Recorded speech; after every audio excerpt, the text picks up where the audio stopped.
os dons do Espírito Santo, meus irmãos, quero que vocês saibam a verdade a respeito dos dons que o Espírito Santo dá. Vocês sabem que, quando ainda eram pagãos, vocês eram desviados de várias maneiras para a adoração dos ídolos, os quais não têm vida. Por isso precisam compreender que ninguém que diz que Jesus seja maldito pode estar falando pelo poder do Espírito de Deus, e que ninguém pode dizer Jesus é Senhor, a não ser que seja guiado pelo Espírito Santo.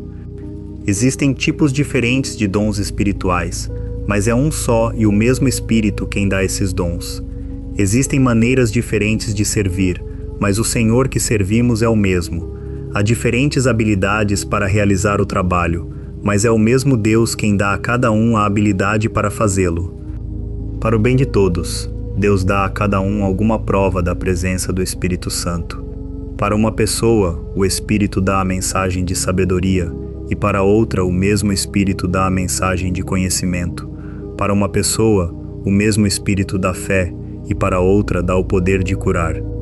Uma pessoa recebe do Espírito poder para fazer milagres, e outra recebe o dom de anunciar a mensagem de Deus. Ainda outra pessoa recebe a capacidade para saber a diferença entre os dons que vêm do Espírito e os que não vêm dele. Para uma pessoa, o Espírito dá a capacidade de falar em línguas estranhas e para outra ele dá a capacidade de interpretar o que essas línguas querem dizer.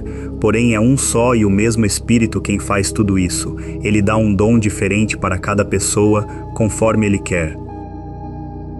Um corpo e muitas partes. Cristo é como um corpo, o qual tem muitas partes, e todas as partes, mesmo sendo muitas, formam um só corpo. Assim, também, todos nós, judeus e não judeus, escravos e livres, fomos batizados pelo mesmo Espírito para formar um só corpo, e a todos nós foi dado de beber do mesmo Espírito. Pois o corpo não é feito de uma só parte, mas de muitas. Se o pé disser, já que não sou mão, não sou do corpo, nem por isso deixa de ser do corpo. Se o ouvido disser, já que não sou olho, não sou do corpo, nem por isso deixa de ser do corpo. Se o corpo todo fosse olho, como poderíamos ouvir? E se o corpo todo fosse ouvido, como poderíamos cheirar? Assim Deus colocou cada parte diferente do corpo conforme Ele quis. Se o corpo todo fosse uma parte só, não existiria corpo. De fato, existem muitas partes, mas um só corpo. Portanto, o olho não pode dizer para a mão, eu não preciso de você, e a cabeça não pode dizer para os pés, não preciso de vocês. O fato é que as partes do corpo que parecem ser as mais fracas são as mais necessárias, e aquelas que achamos menos honrosas são as que tratamos com mais honra. E as partes que parecem ser feias recebem um cuidado especial, que as outras mais bonitas não precisam. Foi assim que Deus fez o corpo, dando mais honra às partes menos honrosas. Desse modo, não existe divisão no corpo, mas todas as suas partes têm o mesmo interesse umas pelas outras. Se uma parte do corpo sofre, todas as outras sofrem com ela. Se uma é elogiada, todas as outras se alegram com ela. Pois bem, vocês são o corpo de Cristo, e cada um é uma parte desse corpo. Na igreja, Deus pôs tudo no lugar certo. Em primeiro lugar, os apóstolos, em segundo, os profetas e em terceiro, os mestres. Em seguida, pois, os que fazem milagres, depois os que têm o dom de curar, ou de ajudar, ou de liderar, ou de falar em línguas estranhas. Nem todos são apóstolos, ou profetas, ou mestres, nem todos têm o dom de fazer milagres, nem de curar doenças, nem de falar em línguas estranhas, nem de explicar o que essas línguas querem dizer. Por isso se esforcem para ter os melhores dons. Porém eu vou mostrar a vocês o caminho que é o melhor de todos. Capítulo 13. Eu poderia falar todas as línguas que são faladas na terra e até no céu, mas, se não tivesse amor, as minhas palavras seriam como o som de um gongo ou como o barulho de um sino. Poderia ter o dom de anunciar mensagens de Deus, ter todo o conhecimento, entender todos os segredos e ter tanta fé que até poderia tirar as montanhas do seu lugar, mas, se não tivesse amor, eu não seria nada. Poderia dar tudo o que tenho e até mesmo entregar o meu corpo para ser queimado, mas, se eu não tivesse amor, isso não me adiantaria nada. Quem ama é paciente e bondoso. Quem ama não é ciumento, nem orgulhoso, nem vaidoso. Quem ama não é grosseiro nem egoísta, não fica irritado nem guarda mágoas. Quem ama não fica alegre quando alguém faz uma coisa errada, mas se alegra quando alguém faz o que é certo. Quem ama nunca desiste, porém suporta tudo com fé, esperança e paciência. O amor é eterno. Existem mensagens espirituais, porém elas durarão pouco.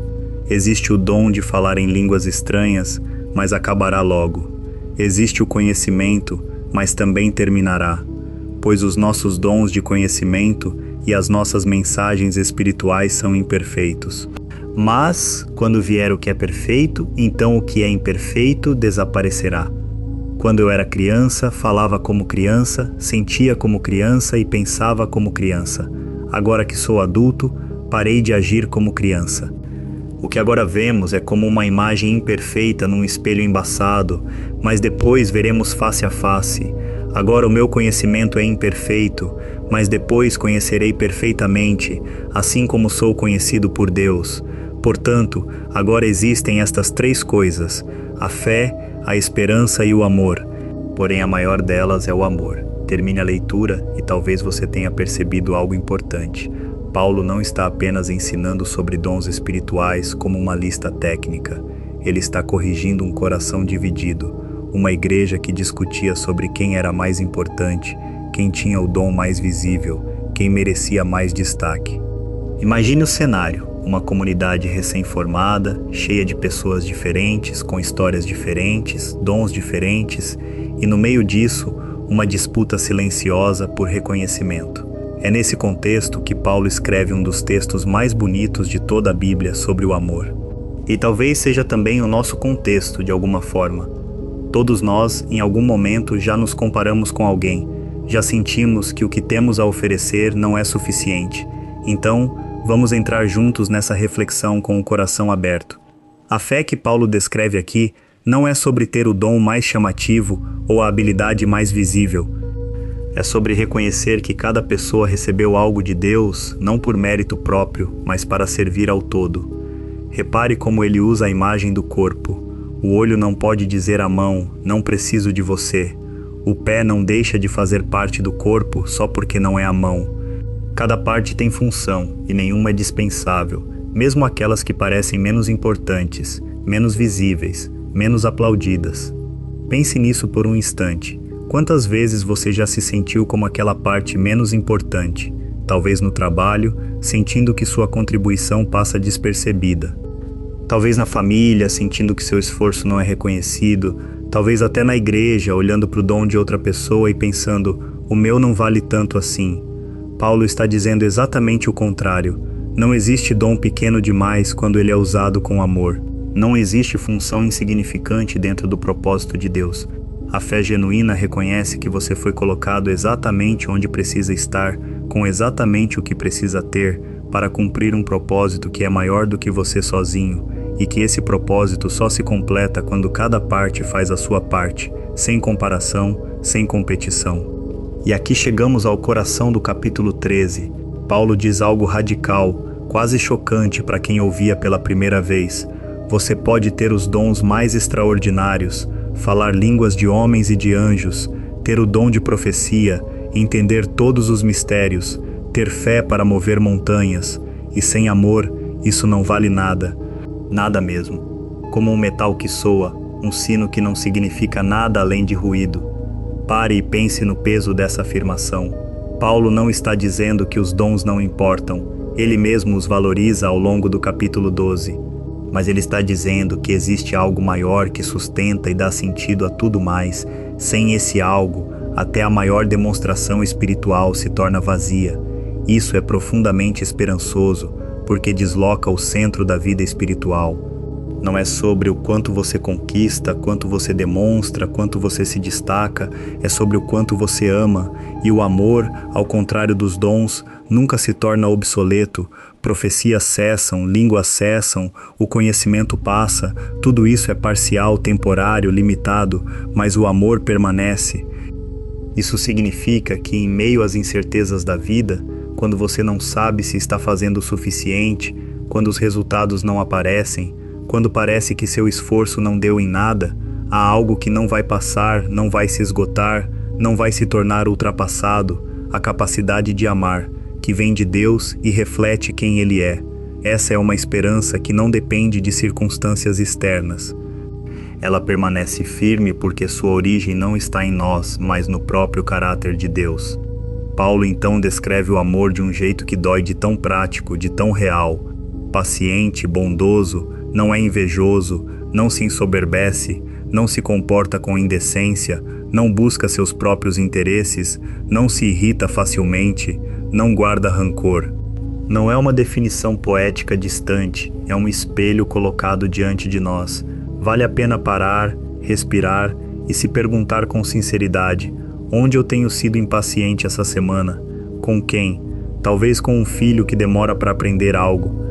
Talvez com um colega de trabalho que comete o mesmo erro repetidas vezes. Talvez até com você mesmo, cobrando perfeição onde deveria haver paciência. Aonde eu guardei uma mágoa que já deveria ter soltado. Às vezes carregamos por meses, até anos, uma ofensa que Deus já nos convida a entregar. E onde eu me irritei rápido demais com alguém que só precisava de um pouco mais de compreensão. O amor que Paulo descreve não é sentimento passageiro nem emoção romântica. É decisão repetida, prática, muitas vezes silenciosa e sem plateia. É a mãe que espera mais uma vez sem perder a ternura. É o cônjuge que perdoa de novo, mesmo cansado. É o amigo que escolhe não guardar rancor, mesmo tendo todo o motivo do mundo para guardar. Pense agora em uma pessoa específica, talvez alguém que testa sua paciência com frequência, alguém com quem a convivência não é fácil. Essa semana, escolha responder a essa pessoa com o tipo de amor que Paulo descreve. Paciente, que não se irrita facilmente, que não guarda registro do mal, não porque é fácil, mas porque é exatamente aí que o amor de Deus se torna visível através de você. Guarde essa palavra com você hoje. De tudo o que permanece, fé, esperança e amor, o maior de todos é o amor. Não porque fé e esperança não importam, mas porque o amor é a prova viva de que a fé é real e a esperança tem fundamento. Um sem o outro perde sentido, mas o amor é o que costura tudo junto. Se ao longo dessa leitura você percebeu uma área da sua vida onde tem faltado paciência, uma mágoa antiga que ainda pesa, ou até mesmo uma comparação que tem roubado sua paz, reserve um instante agora, em silêncio. Não precisa de palavras elaboradas. Apenas leve isso a Deus com sinceridade e peça que Ele renove em você essa capacidade de amar como Ele ama, sem pressa, sem cobrança, sem desistir. Se essa leitura tocou o seu coração de alguma forma, deixe aqui nos comentários uma palavra, um versículo que marcou, ou simplesmente amém. Isso ajuda outras pessoas a encontrarem este canal e essa mesma paz. Inscreva-se para caminhar com a gente nas próximas leituras da palavra. E se este trabalho te abençoou de alguma forma e você quiser ajudar a manter esse projeto, as formas de ajuda estão na descrição do vídeo. Que a paz e o amor de Deus estejam com você. Nos vemos na próxima leitura.